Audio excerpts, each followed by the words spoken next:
日本的夏天到底有多热？北海道当地电车为了怕铁轨在高温下变形，部分班次直接停驶。吉卜力商店的东京地下街分店因为设施内的气温太高，无法提供充满欢笑的空间，从7月26号开始停止营业。Hello Spring， 相信很多人最近几年来日本玩，会发现每一年的日本夏天都一年比一年热，甚至比台湾还要来得高温。我自己已经甚至是尽量避免做任何的外出的行动，不过我也可以体谅，不管天气再热，一定很难磨灭大家想要来日本玩的一个心情。所以今天呢，我就特别准备了在日本夏天必备的5个好用用品推荐给你。这些都完全没有任何的业配，而是我在日本这几年使用过后真心推荐想要给你，可以帮助你防止中暑啊，防止感觉太热身体燥热不舒服，或者是有效帮你防止掉发的一些防晒方法。话不多说，开始介绍。首先第一个，衣物的凉爽喷雾。这个衣物凉爽喷雾我自己买过很多罐，甚至帮我家人1人买1罐，因为觉得它真的很好用。好用的地方在于是它喷在你的衣服上的话，瞬间就会感觉到凉爽，主要是因为它含有一个叫做薄荷醇的成分，也有人叫它薄荷脑。反正它就是从薄荷的植物提出来的一个成分，在牙膏、香水或者是一些薄荷的糖果啊、饮料里面也会有这样的一个成分。这个成分主要就是会带给你凉爽的一个感觉。如果是用在医疗上的话，它还可以有止痒止痛跟清凉的效果。另外它含有酒精，所以可以同时也达到消臭跟除菌的效果。我觉得好用的地方，除了是一喷上去就觉得凉之外，还有你流汗之后呢，还可以更激发它薄荷醇的一个效果，可以更加的感受到它的凉。我自己是偏向喜欢有一点肥皂啊，或者是花香的味道。买给我家人的时候，女生我也都是买有花香或者是肥皂这种比较淡淡的香味，而且是一般的凉感。那买给我家里面男生的成员的话，我会买没有香味的，只是凉感我就会买超凉感。那超凉感它就是凉感的成分会再多一些，所以凉感的程度会更强，而且它凉感的时间持续也会比较长久，就看你自己的需求，想要买什么样子的一个款项。香味的话呢，肥皂、花香或者是水果类的这种清香味都有，无香的当然也有。凉感就是有一般的凉感跟超凉感，你进到药局就会看到一整排有很多种不同的选项让你做选择。那它的注意点呢，就是喷在身上会很凉，室外使用非常适合。不过如果你接下来要进到室内的话呢，我会建议你要斟酌的喷它，因为一进到室内，你喷的部分会感觉非常非常的凉，甚至会有点冷。所以如果是自己皮肤比较敏感的人，或者是给小朋友使用的话，那喷的剂量一定要稍微注意一下。再来就是因为它也含有酒精，所以如果你对酒精过敏的话，就要斟酌使用它。还要特别注意是这个是衣物专用的，如果你是要直接喷在身上的话，有身体专用的凉爽喷雾，所以购买的时候要特别注意一下。如果不太清楚是衣物专用还是身体专用，可以询问一下店员，使用的时候不要喷错了。第2，防晒喷雾。我手上这一款它是没有凉爽感觉的，不过现在药局有推出有凉爽又可以防晒的喷雾，如果想要有凉爽感的可以考虑买那一种。我会推荐这个呢，是因为一般大众都已经知道说身体脸啊这些皮肤的部分要擦防晒，不过还是有人没有意识到说头发也是需要做防晒的。我就是夏天很容易掉头发的人，汗跟皮脂可能会堵塞毛囊嘛，不过最严重的其实是紫外线对头皮的伤害。因为紫外线呢，它其实会抑制你的头发可以生长的那个蛋白质的合成，有点拗口，我也是在网络上查为什么伤害会那么严重。总之就是紫外线呢会让你的头发有掉落的危机，而且可能会让它的生长也会变得比较迟缓，或甚至无法生长。我是跟我的发型师讨论了我夏天掉头发的一个问题，他就马上拿了一瓶喷雾，他那时候送我的是这个头发身体也可以用的一个喷雾。那个时候我才知道说紫外线对头皮的伤害，对头发掉发的伤害真的很大，建议大家就是这种喷雾型的防晒也要备齐。不只是头发可以喷很方便，像是女生如果化妆要补防晒会不好补的话，这个也可以就是一时帮你补脸部的防晒，或是它也可以倒着喷背后的防晒都很方便。它的注意点呢是跟一般的防晒一样，经过一定的时间都必须要补喷，这样才能够补足它的效果。再来就是如果跟我一样发量比较少的人，喷的剂量可能要稍微注意一下，因为我在喷的时候会感觉到它让我的头发油腻的比较快，大家喷的时候使用上稍微注意一下使用的剂量。第三个推荐的是凉爽抗菌湿纸巾，我会说它就是流汗的救星，擦了它之后真的瞬间凉感，而且汗就被擦掉了嘛，废话。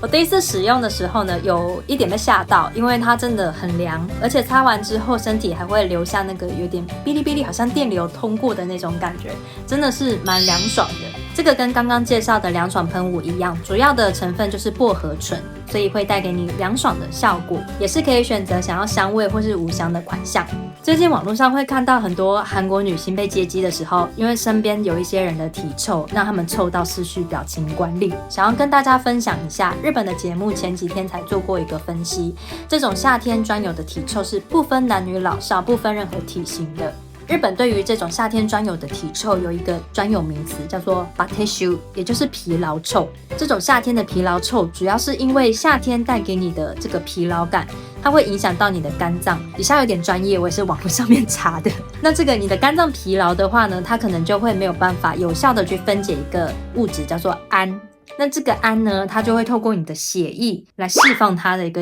特征，就是一个臭味。这个臭味会是人家说可能像臭鸡蛋的臭味啊，臭袜子的臭味啊，或者比较好了解的可能就是尿骚臭。所以像这样子的夏天这么高温的天气，建议真的就是把这个湿纸巾随身带在身上，在你疲劳出现之前呢，使用它可能可以稍微帮你抑制你夏天可能会带来的疲劳感。就算你的这个疲劳感、疲劳臭已经发出来，使用它之后呢，就是这个臭味可以有效的抑制嘛。如果有选择有香味的话，还可以帮助你反而是散发出一点香味。它的注意点呢，就是擦了之后会有一种电流经过那个噼里噼里的感觉，所以如果皮肤比较敏感的人的话，可能要使用比较没那么刺激的款项会比较好一点。再来，它是有分脸部跟身体专用的哦。我手上现在这个是身体专用的，那脸部专用的话我也有买，就是这个是专门使用在脸部的。最后是它跟一般的湿纸巾一样，如果你没有把它的封口封好的话呢，是很容易干掉的，所以每次使用过后要稍微注意一下这个封口要封好，也不要放太久，不要放到隔年才在使用，那它也很有可能就会干掉。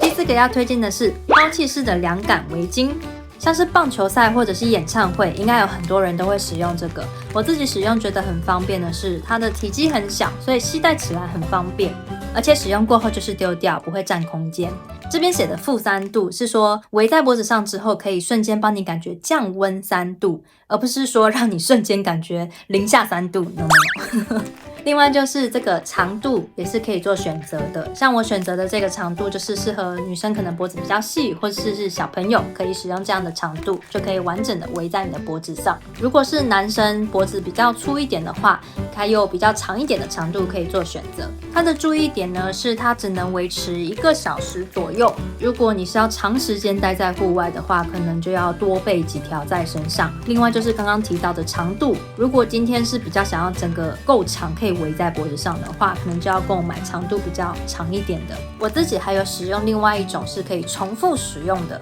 围巾，像这样子的，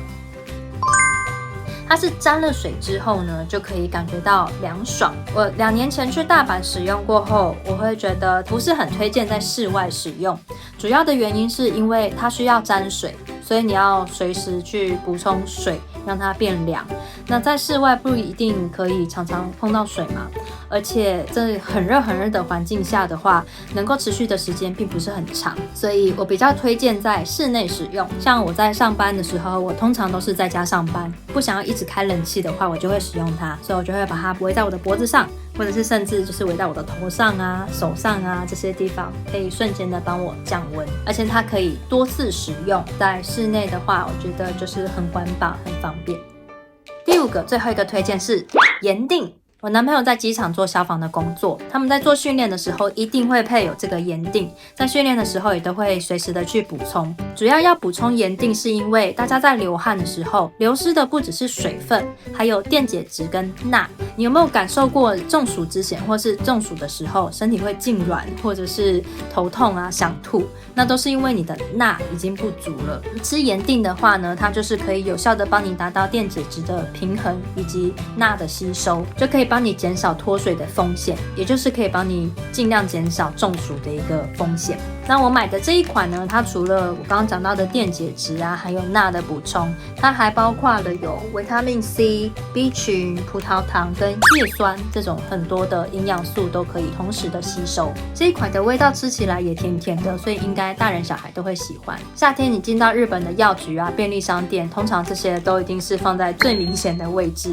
买一包在身上备着，我觉得是非常必要的。这个的注意点呢，我会说它毕竟就只是一个补助，你还是要随时去补充适量的水分，再加上就是不要一直让你曝晒在很热的环境下。还有一点是我自己吃，我觉得很容易生痰。如果你也是跟我一样，比如说吃川贝枇杷膏也很容易生痰的人的话，可能会容易让你卡痰，所以建议就是跟着水分适量的补充。你可能有发现我并没有推荐直接使用在身上的一些凉爽物品，像是身体使用的凉爽喷雾啊、沐浴乳啊，或是洗发精等等。这是因为以前其实我有使用过凉爽滚珠瓶，就是滚在脖子上或者是身体上的凉爽滚珠瓶。我使用过后，可能是我体质的问题，我比较容易燥热。这些直接使用在身上的凉爽物品，会让我的身体里面的热没有办法排出去，反而造成我之后更加的燥热。这是我自己的经验，我的体质不是很适合，所以我就没有推荐这样子的物品给你。如果你的体质不会像我这么敏感的话呢，刚刚提到的身体的凉爽喷雾、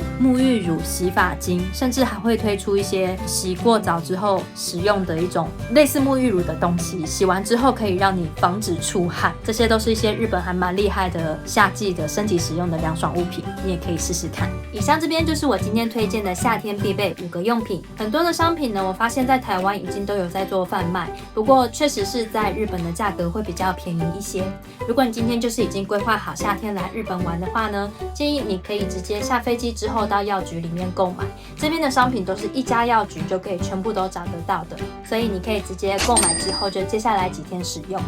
我有问题，天气这么热的话，夏天还适合穿浴衣去日本看烟火吗？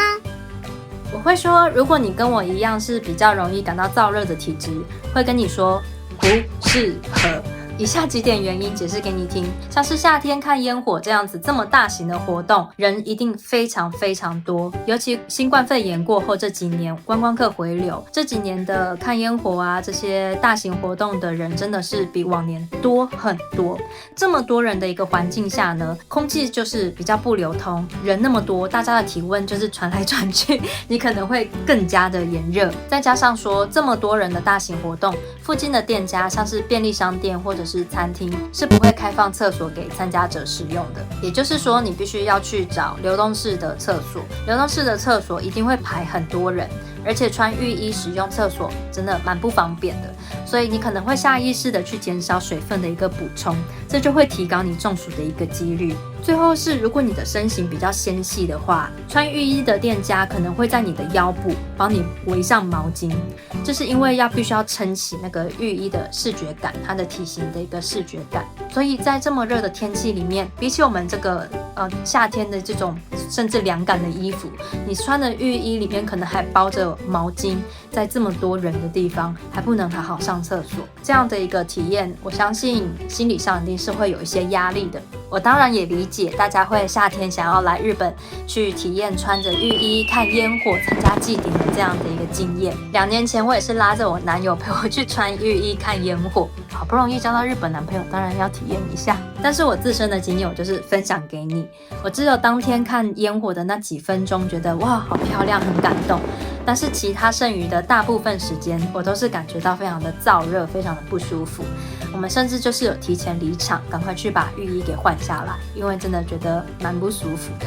当然，如果你觉得就为了那几分钟也很值得，非常欢迎，就是来体验一下这样子的一个很难得的经验，就看是不是我刚刚推荐的这些物品呢，全部都把它备齐，这样可以预防你说好不容易来玩，来体验自己梦想的一个经验，而不要因为天气炎热造成你身体不舒服，而毁掉了这个这么难得、这么美好的经验。